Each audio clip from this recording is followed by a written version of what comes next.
నమస్కారం. తీర్థయాత్ర కార్యక్రమానికి సాదర స్వాగతం. కృతయుగే గజారణ్యే త్రేతాయాం మాధవీపురి ద్వాపరే స్వర్గ సోపానాం కలౌశ్చ మాలికాపురి. ఈ శ్లోకం 4 యుగాల తరబడి నెలకొన్న ఓ దివ్య క్షేత్రానికి సంబంధించింది. పురాణ ప్రశస్తి, చారిత్రక ప్రసక్తి కలిగిన ఆ దివ్య క్షేత్రమే మార్కాపురం. అక్కడ నెలకొన్న స్వామి శ్రీ లక్ష్మీ చెన్నకేశవ స్వామి. ఈనాటి తీర్థయాత్ర కార్యక్రమంలో ఈ క్షేత్రానికి సంబంధించిన విశేషాల్ని తిలకిద్దాం. ఓం నమో నారాయణాయ, ఓం నమో నారాయణాయ. మార్కాపురంలోని శ్రీ లక్ష్మీ చెన్నకేశవ స్వామి మూర్తిని మార్కండేయుడు ప్రతిష్ఠించాడని పురాణ ప్రవచనం. మార్కండేయుడి పేరు మీదుగా మార్కాపురం అనే నామం స్థిరపడిందంటారు. చెన్నకేశవ స్వామిని మారెమ్మ, మారన్న భక్తులు కొల్చుకున్నారని, స్వామి ప్రియభక్తులైన వారి పేరు మీదుగా ఈ క్షేత్రం మారికాపురంగా, అనంతరం మాలికాపురంగా, తదనంతరం మార్కాపురంగా స్థిరపడిందని కూడా చెబుతారు. విష్ణుర్విక్రమణాద్దేవః భూమి ఆకాశాలంతటినీ విశేషంగా వ్యాపించి అన్నింటినీ ఆక్రమించిన దేవుణ్ణి విష్ణువు అంటారని మహాభారతం చెబుతోంది. ఆ శ్రీ మహావిష్ణువు దుష్ట శిక్షణ, శిష్ట రక్షణ కోసం 10 అవతారాల్ని దాల్చాడు. దశావతారాలతో పాటు శ్రీహరి అవసరార్థం మరెన్నో రూపాల్లో వ్యక్తమయ్యాడు. తన లీలా మహత్యాల్ని చాటుకుంటూ పలు నామధేయాలతో స్వామి వినుతికెక్కాడు. ఆ నామ పరంపరలోనిదే చెన్నకేశవ స్వామి అవతారం.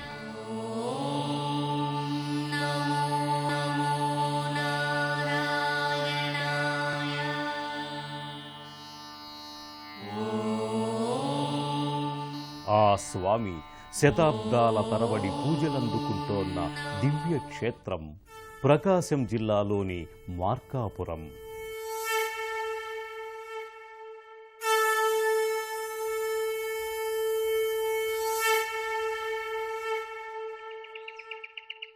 మార్కాపురం పట్టణ నడిబొడ్డులో సువిశాలమైన ప్రాంగణంలో శ్రీ లక్ష్మీ చెన్నకేశవ స్వామి వారి ఆలయం ఎన్నో శతాబ్దాలుగా విరాజిల్లుతోంది.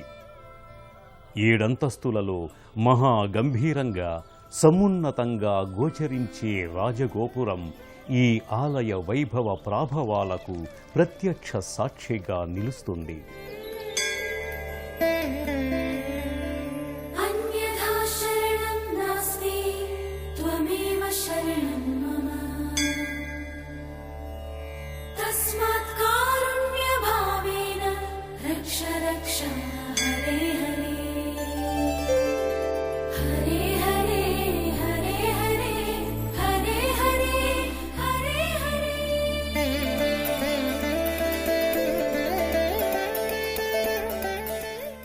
ఆరు శతాబ్దాలు గడుస్తున్న ఈ ఆలయం అలనాటి మహావైభవాన్ని నేటికీ మన కళ్ల ముందు ప్రతిఫలింపజేస్తుంది.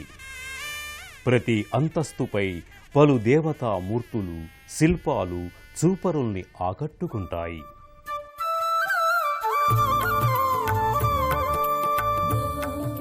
శిల్పకళా నైపుణ్యానికి, శిల్పుల పనితనానికి ఈ గోపురం ఓ మత్సుతునక.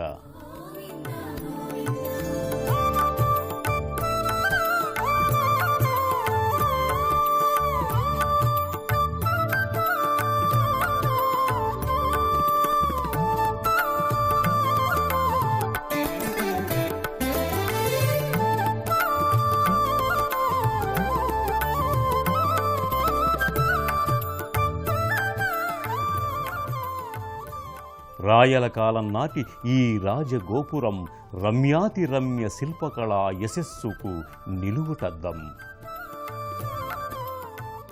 శిలలపై శిల్పాలు చెక్కినారు, మనవాళ్లు సృష్టికే అందాలు తెచ్చినారు అని ఓ సినీ కవి పలుకులు ఈ గోపురాన్ని చూస్తున్నప్పుడు మదిలో మెదలుతాయి.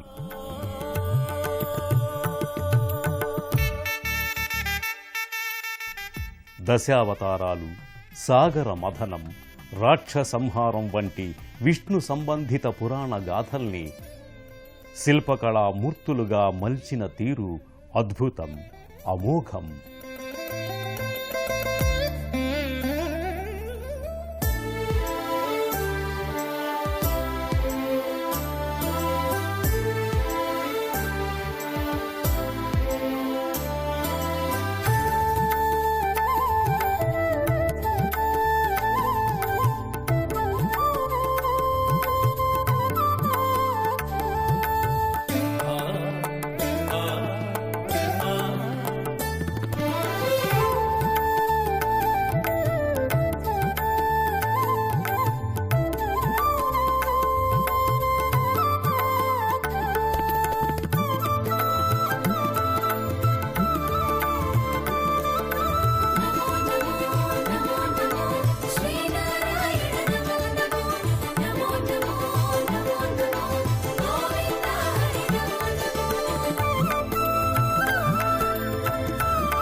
ఆలయ ముఖ మంటపంలో కూడా శిల్పుల కళా నైపుణ్యం ప్రస్ఫుటమవుతుంది.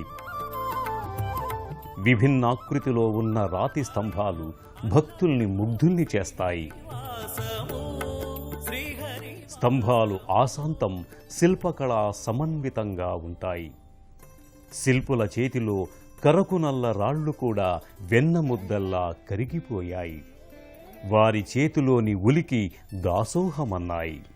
సృష్టికి ప్రతి సృష్టి చేసే శిల్పుల కళా ప్రతిభకు నీరాజనాల్ని సమర్పించాలనిపిస్తుంది. 6 శతాబ్దాల చరిత్ర కలిగిన ఈ రాతి స్తంభాలు నేటికి నాజూకుతనంతో నునుపుదేలి ముచ్చట గొలుపుతాయి.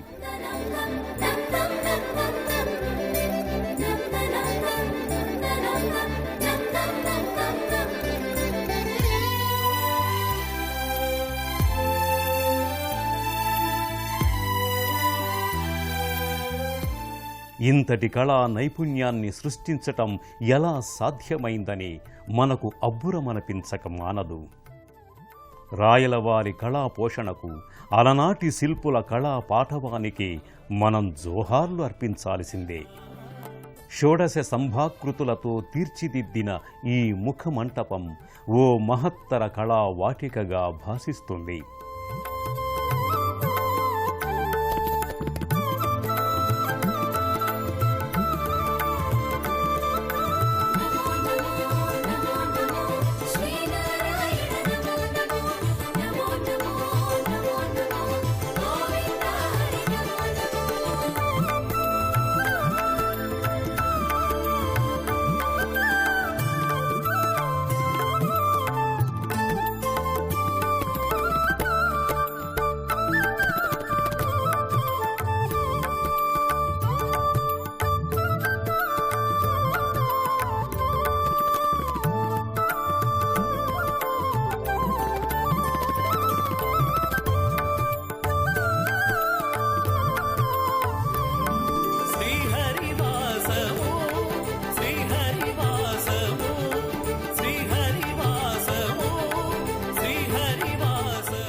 విష్ణు అవతార పరంపరలోదే కేశవస్వామి అవతారం.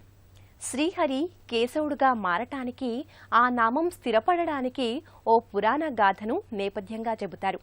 కేసి అనే రాక్షసుడు ఘోర తపస్సు చేసి బ్రహ్మ వల్ల ఎన్నో వరాలు పొందుతాడు. ఆ వరాల బలగర్వంతో కేసి ప్రజల్ని, దేవతల్ని నానా ఇబ్బందుల పాల్చేస్తాడు. దాంతో దేవతలు శ్రీహరిని వేడుకుంటారు. కేసిపై శ్రీహరి యుద్ధానికి దిగుతాడు. శ్రీహరి శంకువు, సుదర్శన చక్రం, గదాయుధాలు కూడా ఏమీ చేయలేకపోతాయి. ఆ సందర్భంలో శ్రీ మహావిష్ణువు తన పాన్పు అయిన ఆదిశేషుణ్ణి కేసిపై ప్రయోగించి హతమారుస్తాడు. కేసిని అంతమొందించినందుకు శ్రీ లక్ష్మీ విభునకు కేసినామం స్థిరాకృతమైంది. అలాంటి ఆ స్వామి గర్భాలయంలో జగన్మోహనాకారుడై కొలువుదీరి భక్తుల్ని అనుగ్రహిస్తున్నాడు. గర్భాలయంలో మహా తేజో విరాజితంగా, జగజ్జేయమానంగా జగదానందకారంగా, కమనీయ శోభితంగా, రమణీయ సమన్వితంగా, రమ్య మోహనంగా లక్ష్మీ చెన్నకేశవ స్వామి దర్శనమిస్తాడు. స్థానక భంగిమలో చతుర్భుజాలతో ఆయుధధారి అయి చెన్నకేశవుడు గోచరిస్తాడు. బాలగండవర గోపాల నిన్ను చాలా లాలను చూను చేరు. సర్వాలంకార యుక్తంగా సకల రాజలాంఛనాలతో చెన్నకేశవుడు చిన్మయ స్వరూపుడిగా దర్శనమిస్తాడు. కేసి అనే రాక్షస సంహారం చేసి కేశవనామధేయంతో స్వామి అలరారుతున్నాడు. రజత మకర తోరణ యుక్తంగా కిరీటం, నేత్రాలు, తిరునామం, కర్ణాలు, కవచాలంకృతంగా స్వామి దర్శనమిస్తున్నాడు. కృష్ణదేవరాయల నుంచి ఈ స్వామిని ఎందరో కొలుచుకుంటున్నారు. చక్రవర్తులు, రాజులు, సామంతులు, దండనాయకులు, మాన్యులు, సామాన్యులు ఇలా ఎందరెందరో స్వామికి భక్త పరాయణులుగా చిరయశస్సు పొందారు. చెన్నకేశవ, మొర వినరావా, ఆదుకోరావా, అండగానుండవా అంటూ భక్తులు ఆర్తిగా కీర్తిస్తే చాలు నేనున్నానంటూ స్వామి అభయమిస్తాడని భక్తుల విశ్వాసం. రవము బహుగతుల భోగా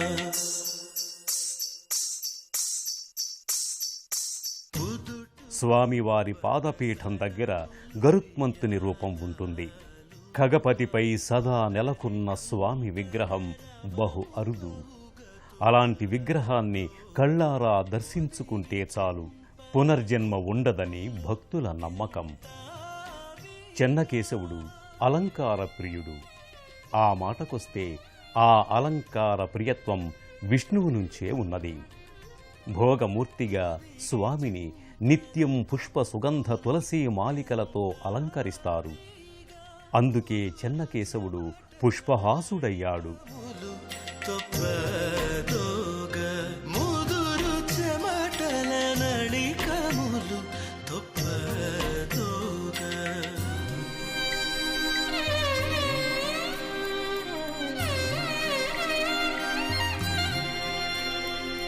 లాలను చూను.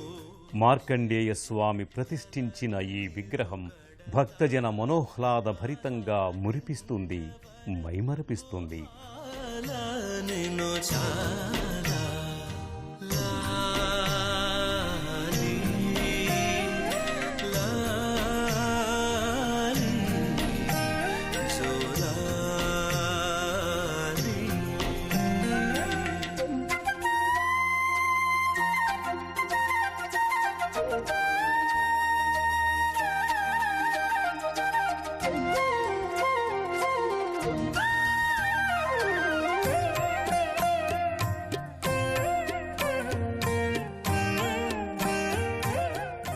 చెన్నకేశవ స్వామి ఆలయానికి పక్కనే రాజ్యలక్ష్మీదేవి సన్నిధి ఉంటుంది.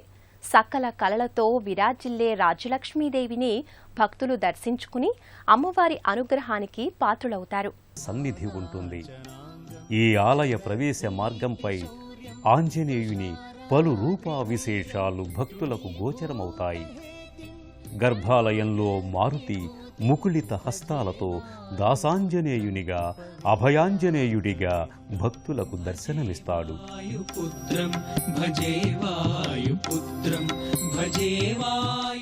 ఆంజనేయ మందిరానికి చేరువలో ఓ ప్రత్యేక మంటపంలో శ్రీ సీతారామ లక్ష్మణుల దివ్యమూర్తులు నెలకొని ఉంటాయి.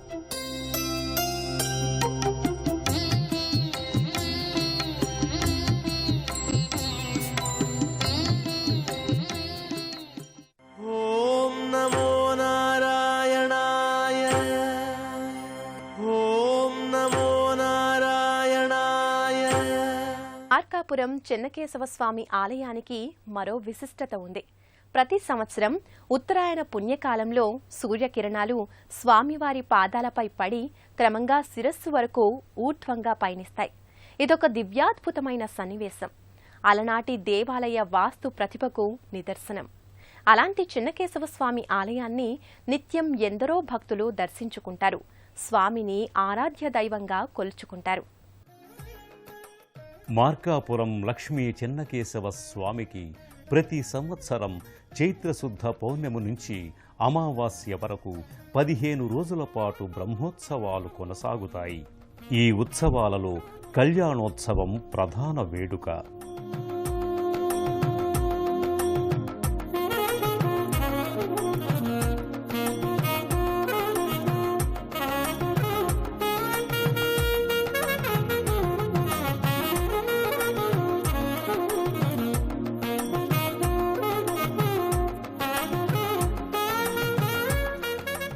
ఉత్సవాల్లో భాగంగా స్వామిని ఇరు దేవేరులతో 4 మాడ వీధుల్లో భక్తుల కోలాహలం మధ్య విహరింపజేస్తారు.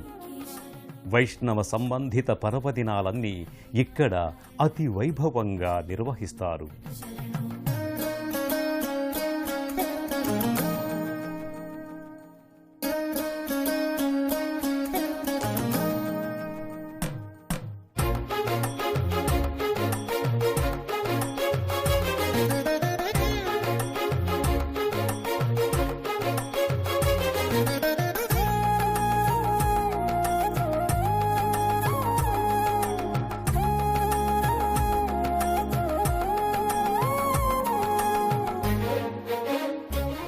శిల్పకళా శోభ, ఆధ్యాత్మిక దివ్య ప్రభ జంటగా ఈ క్షేత్రంలో ప్రతిఫలిస్తాయి. సర్వే జనా సుఖినో భవంతు.